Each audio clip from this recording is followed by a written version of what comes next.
Hello everyone and welcome back. Today we're going to be changing it up a little. I'm going to be talking about how to live a more sustainable life in terms of water usage. Whether you're trying to reduce waste, save bills, or even just be kinder to the planet. Let's get into it.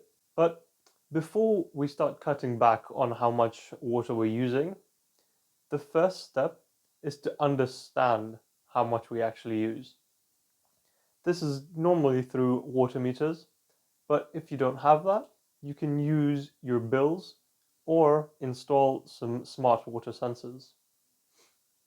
Did you know that in the UK, 140 liters of water are used a day per person? And in the US, this is more than doubled. It's about 300 to 380 liters of water per person per day. That is a lot of water. Literally some small tanks. Alrighty, let's get into the hacks themselves and how to save more water. The first one is cutting down your showers to about 5 minutes. Firstly, if you can afford to, try and use an electric shower because this just uses less water, it's more efficient.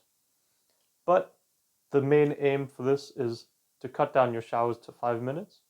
In a normal shower, every minute uses approximately 8 to 12 liters of water.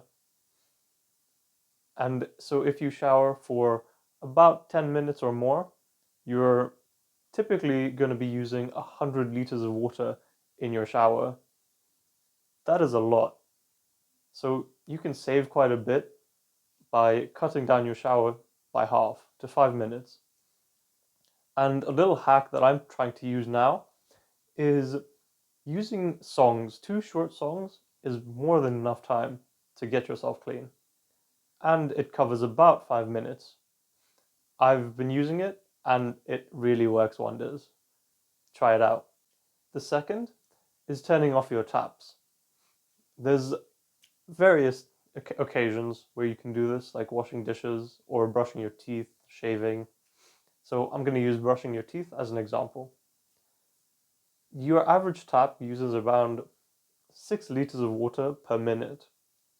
And if you brush your teeth for an average of 3 minutes, you're going to be pouring out 18 liters of water each brush. So that's more than 30 liters of water a day. That over a whole year adds up to about 10,000 liters of water, more than, which is enough to fill a small swimming pool. Yeah. The third step is washing machines and dishwashers, how to use them in an efficient manner. So running them at full load and using eco mode is the best way to run them, because no matter how many dishes are in there, whether it's 1 or 100, it still uses the exact same amount of water for the one dish or the 100 dishes. But if you used eco mode, you'd be saving about 30% of that, and you'd also be saving on a little electricity. Kind of a double win there, isn't it?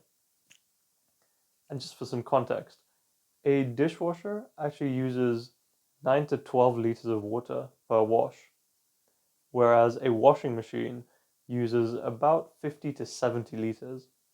So cutting those down would provide some significant savings. Number 4 is a sneaky one that can get by without notice, and this is leaking taps or any kind of leaks. When a tap is leaking, over the period of a whole year, it can waste up to 5,000 liters of water. Whereas, depending on how bad your toilet is leaking, it can waste up to 400 liters of water per day.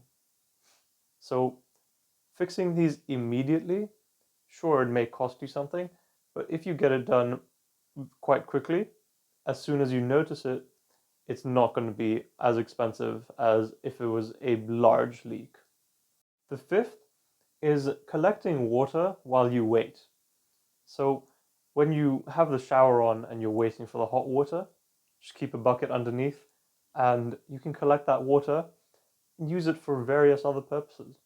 And the same applies when you're waiting for hot water in your sink and your tap. And you can use that water to water your plants, soak your clothes, use it as cleaning water to clean your bathroom or whatever needs to be cleaned. It saves a fair amount, and that's every day you're doing it. It's a good habit to form. So the sixth method is catching rainwater. So this may not apply to everyone, but it's still very useful. Catching rainwater is a simple method. I used to do it when I lived in Kenya. We'd literally just put a bucket under the pipes coming from the roof, and you could collect a whole bucket, maybe even a few depending on how much it's raining. And then you just use this to, you could clean your car, your bike, even the outside of your house, the windows, whatever it might be. It's just a very useful way rather than letting the water run off. If you have indoor plants as well, you can water them with that water. Even within cities, 1 square meter of roof can collect about 1 liter of water per millimeter of rain. But please be sure not to drink it unless you have properly filtered and treated the water. So once you've started making your changes, keep track of your progress. This will help you stay motivated to continue as well. For example, if you choose to cut down your showers by 5 minutes, you'd expect to save approximately 50 liters of water for every shower. That would amount to approximately 1,500 liters of water per month saved. Now, whatever your cost might be per liter on water, you can calculate how much you've saved on money for that month. And again, that'll just help you stay motivated. But keeping track may not always be easy. I find that just even writing it down every day or every month, however you feel, works for me. So, which of these water saving tips are you going to try first? Let me know in the comments below. And as always, if you found this video helpful, don't forget to like and subscribe. I'll see you in the next one.